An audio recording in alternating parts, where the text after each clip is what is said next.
What is up, guys? So, an intro before the intro, because I was in the middle of filming this video back in 2020, you know, back in the day, and it's going to be about, and you'll see it, it's going to be about every time there's a problem with one of these expensive cars, there's usually a cause. The problem doesn't just randomly happen. And in this case, what you'll see is we thought the cause was a broken axle. We'll get to that. We thought the cause of the broken axle was a patch of ice, wheel spinning at a high velocity, catching dry pavement, breaking an axle shaft. But it broke in a weird way, and you guys will see that. Things took an interesting turn because we fixed the car, gave it back to the owner, and a couple days later, it came back. So what we're going to do is later on in this video, we're going to show you exactly what happened and what actually caused the axle to break. Wasn't what you think it was. So stay tuned, because later on in the video we're going to get into why this axle broke, and I keep pointing over here like you guys can actually see that, but we'll get into why the axle broke. So let's get back to the video.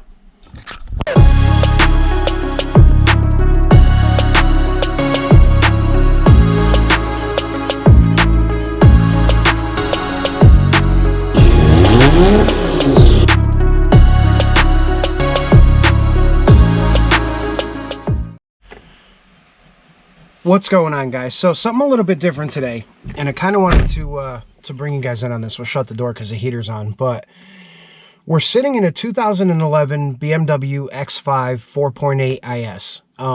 This has the 4.8 liter V8 motor, ZF 6 HP 26 trans in it with the, I think it's an ATS 700 transfer case. It's all-wheel drive, and it came in on the back of a tow truck, and the complaint was customer was driving the car, hit a little bit of ice, stepped on the throttle, tires started to spin, everything started to engage, rear wheels caught dry pavement, and from that point on, this thing does not move. It doesn't go forward, it doesn't go backwards, it doesn't do anything. And there were no loud noises heard. There were no loud bangs. There's no crunching. There's no popping. There's no braking. It didn't sound like anything happened other than it no longer goes forward and backwards. Now, the funny thing about it is that it will start and run just fine. And I'm going to let you guys in on a little bit of a sound, and then we're going to basically go through, and as soon as this thing stops yelling at me, we're going to go through and I'm going to give you guys an idea on how you should be troubleshooting these things, or how I troubleshoot them, and maybe you can, you know, gain some knowledge from that.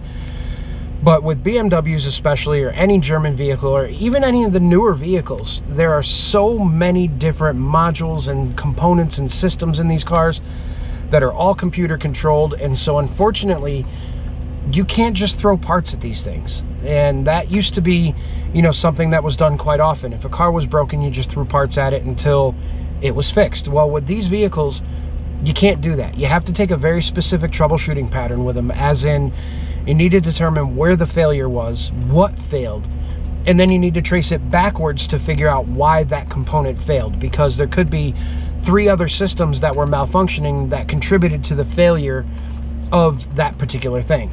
So as it stands right now, I'm going to show you guys. This thing is running. It's got no check engine light. Literally just has the TPMS stuff.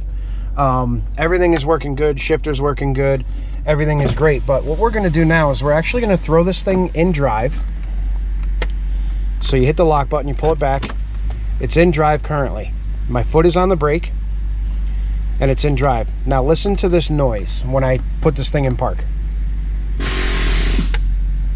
All right, we're going to do that again, and I'll put the camera outside the car so you can hear it. So we're going to put it in drive. And now park.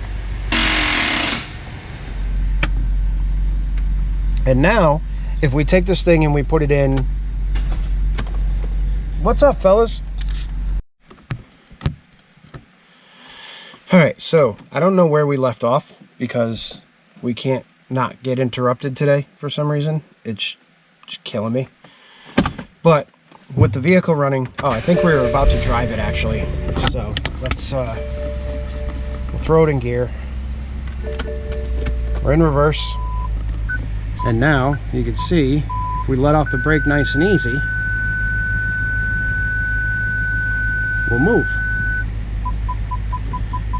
And if we put it in drive, we'll let off the brake nice and easy, we'll move. But now if we take the steering wheel and we turn it all the way to one side, we put it in reverse, we're not moving. And we're not moving because it monitors steering angle. So if we're straight and we let off the brake, we move. And then we'll put it in park. And so now we'll go back into drive. There's our park noise. So now the funny thing about this is that we'll get out of the car and now you guys see it's in park. We can actually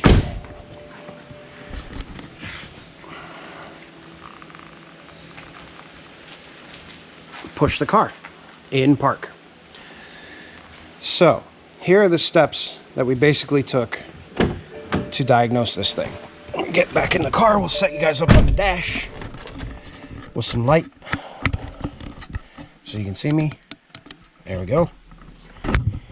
Alright, so basically what you saw there is, and what you heard there was the parking pawl along with the little disc that rides on the output shaft of the transmission.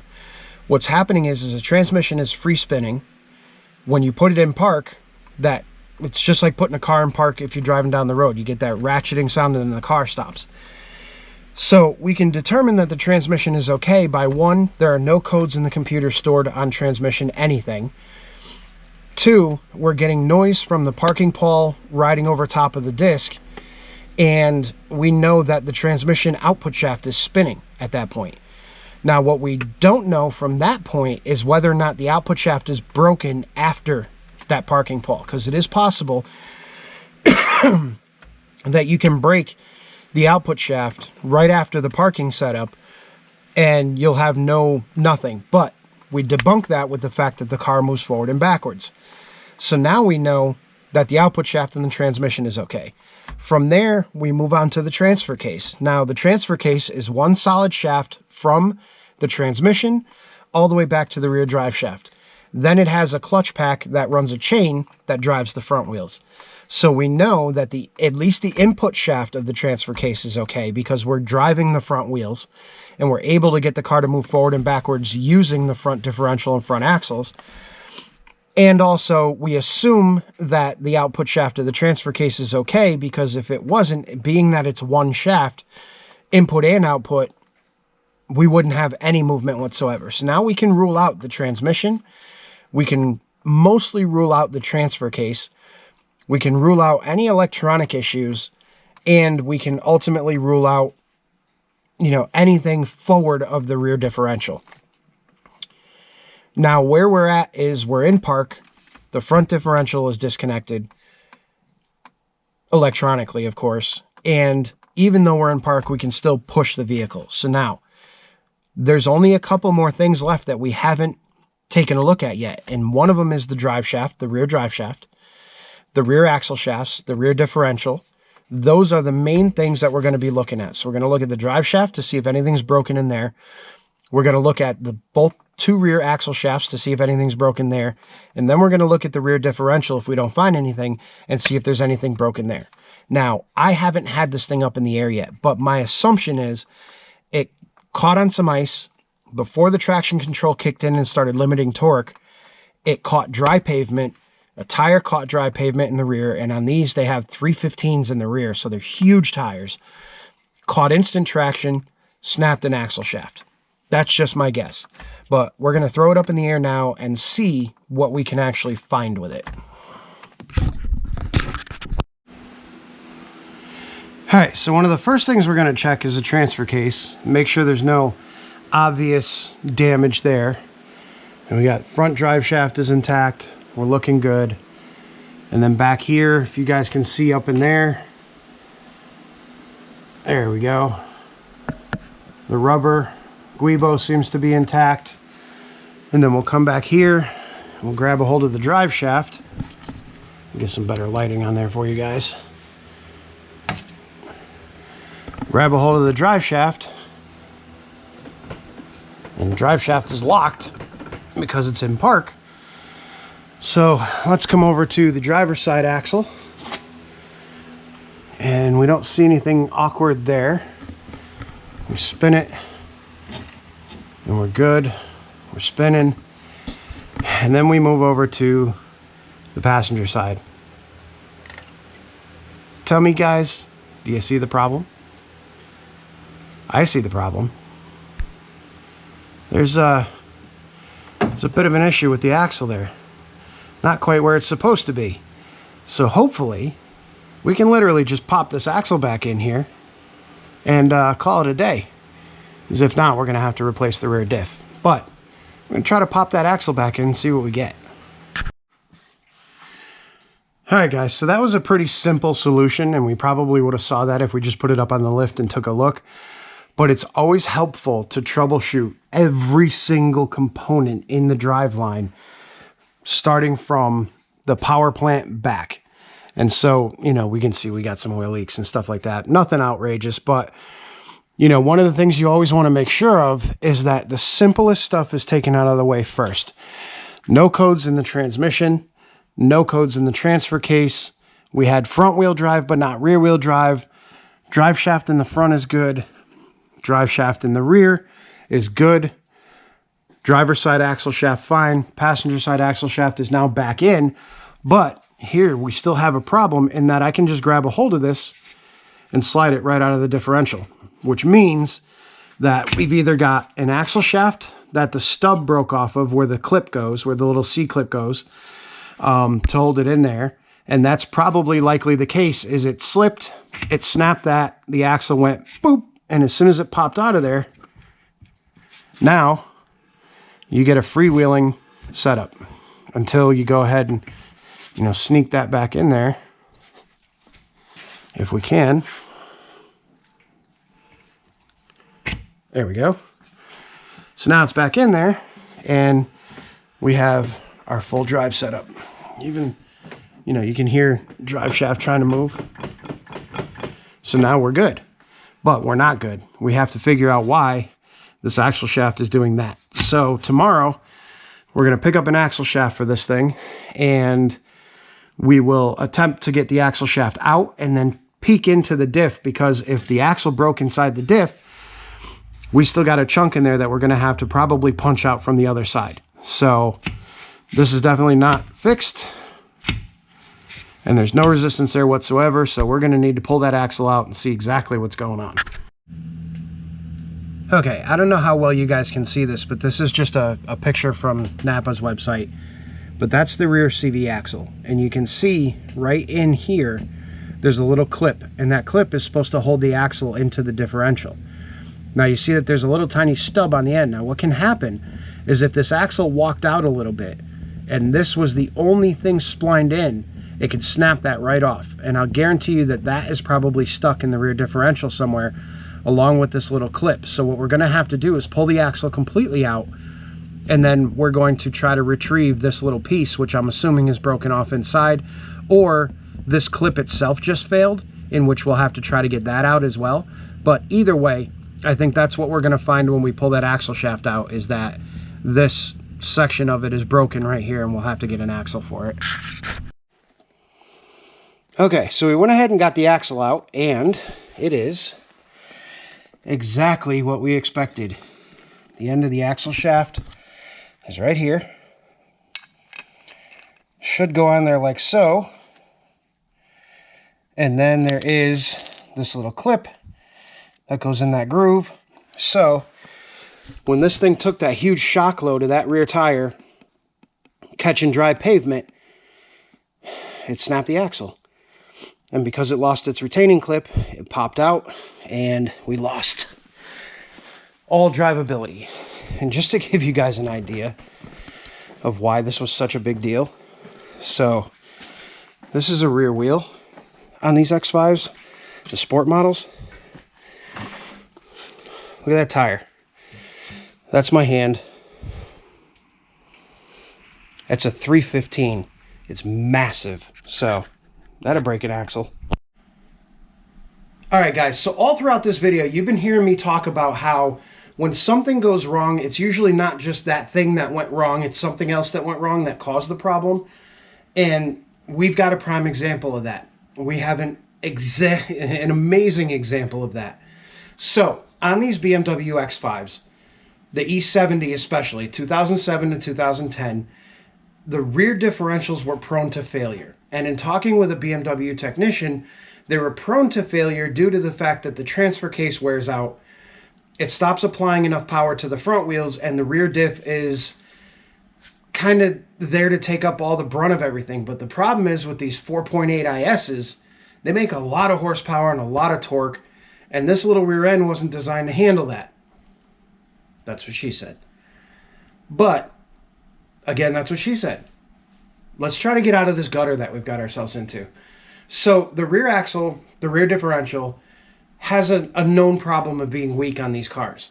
Well, when this axle broke, we didn't think anything of it. Well, I did think something of it. I did pour a borescope into the back of the axle to make sure that everything was okay with the spider gear.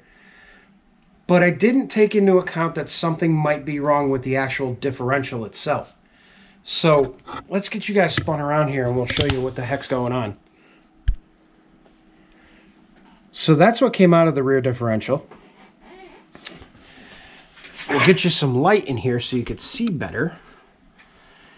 That is the rear differential. You can see there's a huge chunk missing right there. There's also another chunk missing on the other side of that, but that's not the real problem here. The real problem here is that we can move the whole carrier independent of the ring gear. So now when the ring gear spins, and it's supposed to spin everything around, the carrier just sits in the middle, spinning away and not putting any power to the motor or to the wheels. So, very unique situation here in that what probably happened is when he spun this thing and the passenger side wheel, this wheel over here, caught traction, it flexed all of this and cracked the carrier, which in turn, because that flexed, it broke the tip off the axle, but the carrier wasn't broken completely. It was still roughly intact, but it was cracked. Now, being full of oil and being everything else, couldn't see that it was cracked. And that is something that, you know, kind of goes into the whole troubleshooting thing, is that we couldn't see that the carrier was cracked without taking the whole rear differential out of the car. So, put everything back together. Everything was great. It all worked perfectly. Let's get you guys spun back around here.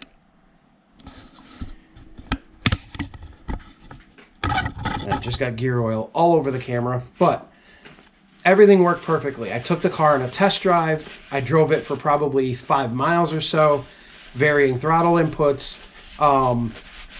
And, you know, I put some stank on it just to make sure that the axle wasn't going to pop out again. And everything was fine. Gave it back to the owner. He drove it for 2-3 days. Everything was fine. And then bang, the whole differential comes apart. So I guess the lesson here is that when something weird happens like that axle, where it just broke the tip off of it and it lost the clip, there was a reason that it broke the tip off of it. Because normally, any of you guys know that drive front wheel drive cars or 240s with a little bit extra power or whatever, you dump the clutch, you break an axle shaft, it breaks the CV, it breaks the shaft and the diff, it just snaps the actual shaft itself. It doesn't just break off the little nub piece for no reason.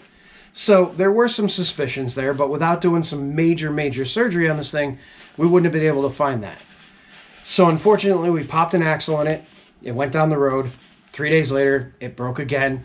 Came back in. I put a borescope up in it, and we saw these nice little pieces floating around. And that right there is actually where the spider gear rides. So that's one whole chunk, and that's where the ring gear would mount to on the side over here. And then you have another chunk and then there's various pieces inside the differential. So again, for troubleshooting, and I always try to kind of give you guys a little bit of a lesson in troubleshooting, because I myself have been doing it for many years and I've made tons of mistakes like this one. And you never know what you're getting into. There's always a reason. There's always, and I can't stress that enough. There's always going to be a reason why something like this happens. And there is always a reason why something like that axle happens. Now, come to find out, like I said, the reason that this happened, speaking with a BMW technician, is that these carriers were super weak. They were never designed for the type of power that 4.8 liter motor makes. And when the clutches in the transfer case start to wear down, you start to lose the front grip, you start to lose your transfer of power to the front wheels, and the rear differential becomes the main driving force behind the vehicle. And when that happens, you hit a patch of ice, you spin the wheels, the front doesn't kick in quick enough, and all of the force ends up on the rear differential, which it can't handle, and it ultimately breaks. Now, funny thing, even funnier than this, even stranger, is this is a junkyard diff already. So at some point, somebody blew the diff up in this thing once, and again, we blew up this one. So the fix for this is to actually rebuild the transfer case. Now, that may sound a little crazy. It might sound a little out of this world. In order to fix the rear differential, we got to rebuild the transfer case. But in these, the transfer case has clutch packs in it. Those clutch packs determine how much power gets sent to the front wheels. When those clutch packs reach their lifespan, they can no longer provide the amount of grip needed to the front differential in order to alleviate some of the pressure from the rear differential. So ultimately, if we want to cure this problem 100%, we got to rebuild the transfer case, because the car's got 170K on it and the transfer case is worn out. It still works, but not like it should be working. So probably sometime in the near future, we're going to be pulling the transfer case out of this thing and rebuilding the clutch packs in the transfer case, so that we can take a little bit of pressure off the rear differential. Now, of course, with these cars, unless you're a multi-millionaire, you don't want to buy one of these new from the dealer. I didn't even bother pricing one out because I know they're stupid expensive. But, you know, just from a junkyard alone, these things are almost $1,000, depending on what quality of part you get. Now, we got a nice low mileage one to put in there, so it was a little bit more expensive. It's got a warranty, yada yada. So we did that. Now we got to go transfer case route. And then we got a few other odds and ends we got to do in this. But I thought this was an interesting one, and probably the reason I didn't put the video out a week ago or 2 weeks ago when I actually filmed it was because, you know, one, I got tied up doing other stuff, and two, this ended up happening. So very interesting, very unique problem, and I hope you guys learned a little bit of something about troubleshooting. So I'm going to go now and try to edit this video. I filmed it so long ago, I don't even remember what I filmed. This part alone is 10 minutes long so far, so you guys might be in for, you know, a 35-40 minute video on this one, but definitely a very interesting little bit of troubleshooting here. Or maybe I'll break it into 2 videos. I don't know. You guys will have to see. But it's the end of the video. So I guess if you made it here, you saw the whole thing, whatever. All right, guys. Happy New Year to everybody. I hope you're digging the haircut. I did it for you guys. And I couldn't stand the hair tickling my ears anymore. But yeah, so I'll see you guys all in the next one, which will probably be back to the Jeep content because I have another one coming in tomorrow. And yeah, so see you guys all very soon. Have a great night.